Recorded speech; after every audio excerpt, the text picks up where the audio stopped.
panas, mencekam, dan menakutkan. Begitulah gambaran neraka yang sering diceritakan kepada kita. Sayangnya, kita tidak akan pernah tahu bagaimana bentuk asli dari neraka, karena itu hal yang gaib dan hanya ditemukan di kehidupan kedua nanti.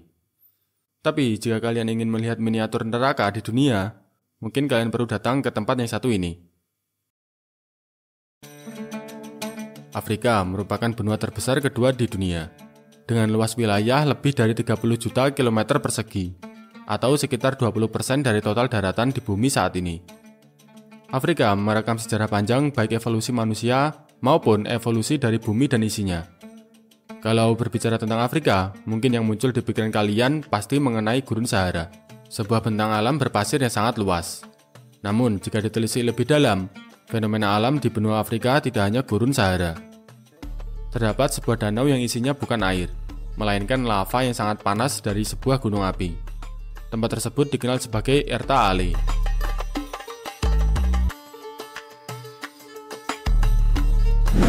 Erta Ale merupakan sebuah gunung api yang terletak di negara Ethiopia, salah satu negara di benua Afrika. Gunung ini sangat terlihat cukup mencolok dengan warna hitamnya dibandingkan wilayah di sekitarnya yang berupa gurun tandus. Gunung ini memiliki ketinggian sebesar 613 mdpl dan memiliki lebar sekitar 41 km serta panjang mencapai 80 km. Erta Ale merupakan gunung api tipe perisai atau shield dari hasil lava basalt dari dalam perut bumi yang keluar ke permukaan.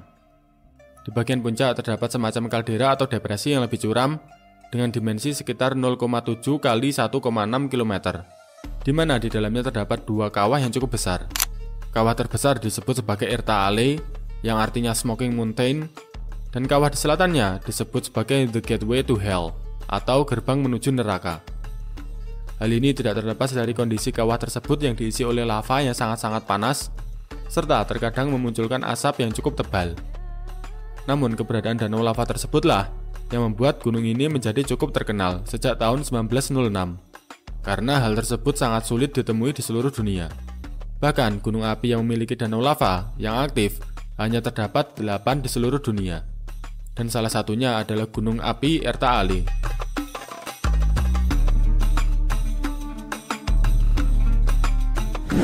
Secara karakter erupsi, karena gunung ini tipe perisai dan bukan tipe strato, tentu saja erupsi dari gunung ini tidak eksplosif, alias efusif.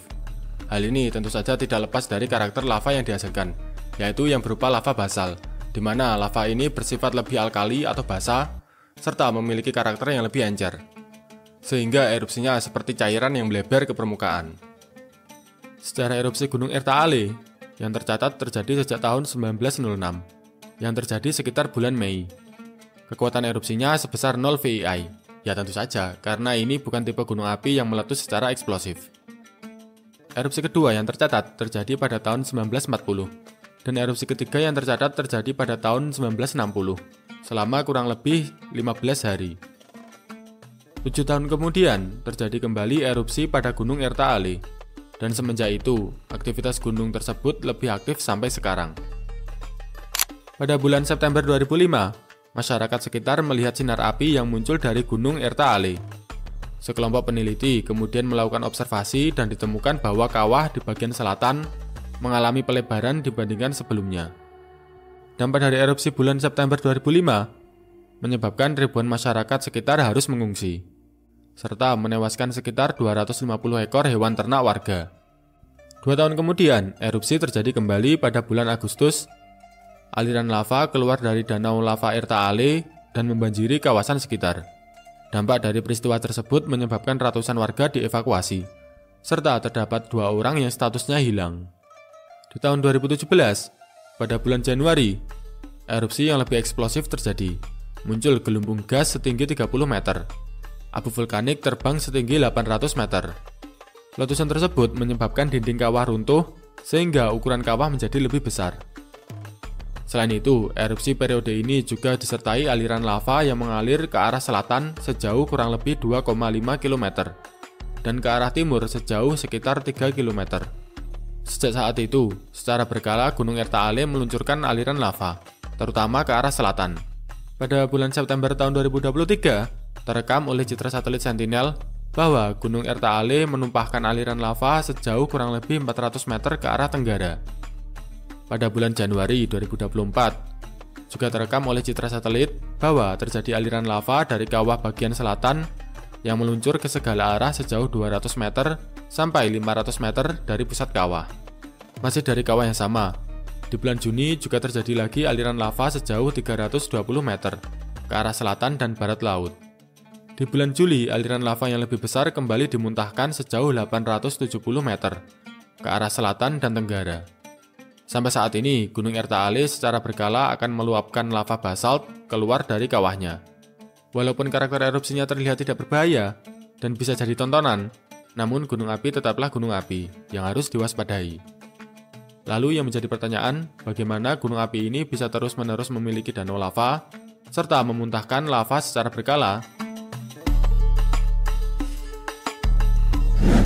Gunung api Erta Ale berada pada tataran lempeng tektonik yang sangat rumit, di mana lokasinya berada di 3 persimpangan lempeng tektonik yang bergerak saling menjauh, yang dikenal sebagai Alfard Triple Junction, di mana lempeng Afrika, lempeng Arab, serta lempeng Somalia bergerak saling menjauh.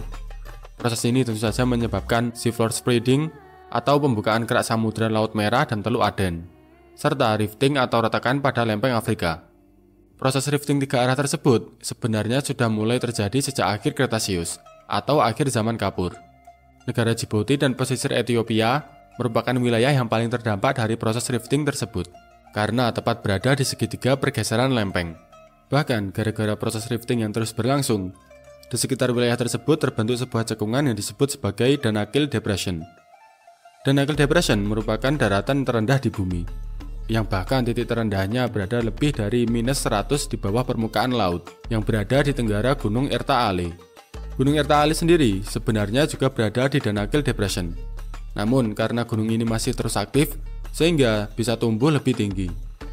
Suplai magma dari Erta Ale tentu saja berasal dari proses rifting dari lempeng-lempeng tersebut, yang dampaknya menciptakan retakan-retakan yang pada akhirnya menjadi jalan bagi magma untuk keluar ke permukaan bumi.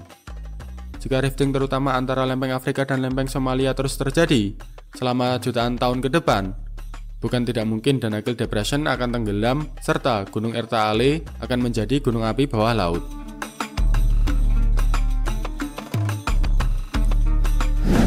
Sebenarnya, gunung api Erta Ale bukanlah satu-satunya gunung api di area Danakil Depression. Terdapat puluhan kawah, kerucut, ataupun maar yang tersebar di area tersebut, baik yang masih aktif ataupun yang tidak aktif. Misalkan gunung api Alu Dalavilla, Dabahu, dan Manda Hararo, yang terkadang juga erupsi. Namun gunung-gunung api tersebut masih kalah pamor dengan gunung Erta Ale yang memiliki danau lava yang aktif setiap saat.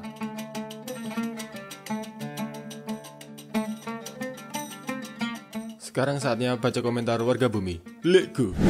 Dari Rada Panjang Rada Gede. Mas, Indo punya gunung api bawah laut nggak sih? Ada, di beberapa tempat di Laut Banda itu ada 2 atau nggak 3. Salah satunya namanya itu Emperor of China. Sangar namanya. Terus di Kepulauan Sangihe di utaranya Sulawesi itu ada 2. Salah satunya namanya itu Sangir. Di Kepulauan Sangihe itu di utaranya Sulawesi, yang arah ke Filipina. Itu yang sudah teridentifikasi, ada beberapa, kalau nggak salah ada 4 atau 5 gitu. Yang lainnya ya nanti aja, kalau udah ada publikasi lebih lanjut. Nice, next. Dari @jesa channel 4858. Jika melihat dari sejarah Gunung Kelut yang kawannya sudah berpindah-pindah sebanyak kurang lebih 10 kali, apakah gunung-gunung lain juga punya potensi perpindahan atau penambahan jumlah lubang kawah? Suun. Ya, Kelut itu memang udah berpindah kalau nggak salah 10 kali. Saya pernah baca salah satu risetnya itu orang Indonesia tapi S3-nya di Amerika kalau nggak salah. Saya pernah baca papernya. Kalau bisa berpindah-pindah ya pasti bisa. Karena kalau jalur kawahnya tertutup ataupun mampet, ada sumbat dan lain-lain, itu memang bisa bikin kawah lagi atau meletus di lereng, itu bisa, dan membuat kawah lagi akhirnya. Bisa saja. Tapi kembali lagi tergantung tipe gunung apinya. Apakah dia tipe kawah atau tipe lava dome atau pyroclastic cone.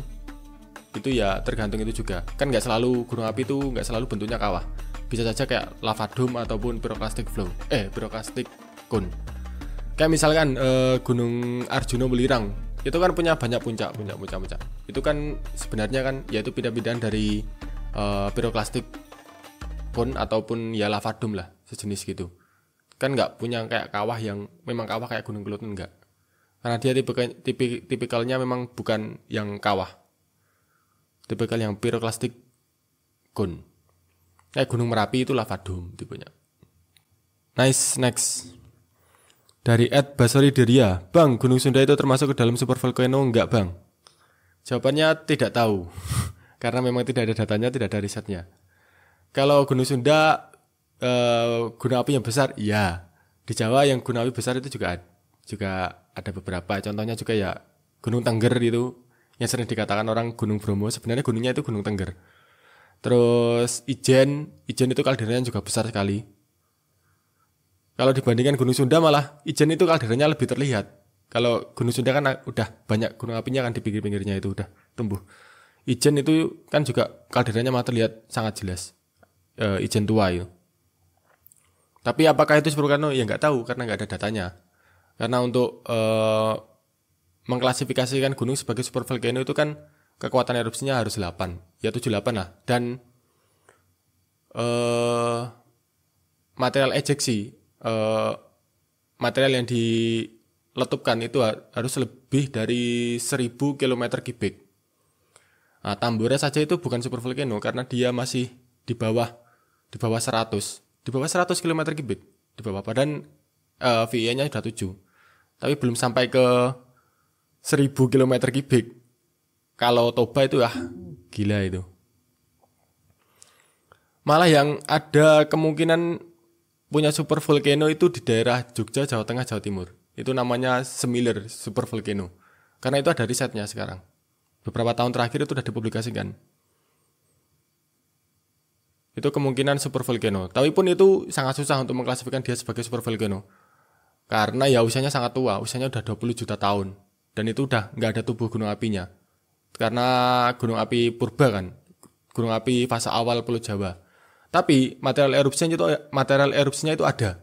Material erupsinya berupa tuf itu ada. Atau abu vulkanik yang sudah mengeras itu ada. Yang sekarang salah satunya itu yang sekarang disebut sebagai tebing breksi di wilayah Jogja kalau nggak salah. Itu material erupsi dari Semilir itu. Tinggi banget itu. Lapisannya berapa puluh meter apa? Sampai ratusan meter nggak ya? Lupa saya. Itu material erupsi dari Gunung Semilir. Tapi tubuh gunung apinya sudah nggak ada karena memang sudah sangat tua, 20 juta tahun. Kalau Gunung Sunda kan sebenarnya Gunung Sunda, Gunung Ijen itu kan lebih muda. Semilir pun itu kan ya susah untuk mengklasifikasikan dia sebagai supervolcano. Tapi ada material endapannya yang kemungkinan itu volumenya sangat besar. Karena ketebalan lapisannya itu sangat-sangat tinggi. Kalau di Indonesia memang banyak gunung yang sebenarnya kalau mungkin masa-masa dulu kan banyak gede-gede itu banyak kayak Sunda ini, terus Ijen tua, Tengger, di Bali itu ada Buyan Beratan, dan mungkin ya masih banyak yang lainnya yang tidak diketahui. Cuma kan di geologi itu semakin tua itu semakin susah untuk dianalisis, apalagi dicari jejak erupsinya kan mau ngeber misalkan kayak Toba, terus Tambora, terus mana lagi tuh yang Rinjani itu Samalas. Itu kan banyak risetnya itu kan sebenarnya di wilayah Kutub Utara dan Kutub Selatan. Itu dari pengeboran ice core. Lah bayangkan kalau yang erupsinya 1 juta tahun yang lalu, 2 juta tahun yang lalu, itu seberapa dalam ngebornya untuk menganalisis itu. Ya itulah kesusahan geologi itu seperti itu. Terima kasih sudah nonton, udah komen dan subscribe. Seperti biasa, jika kalian punya pertanyaan, tulis di kolom komentar. Terima kasih, see you next time.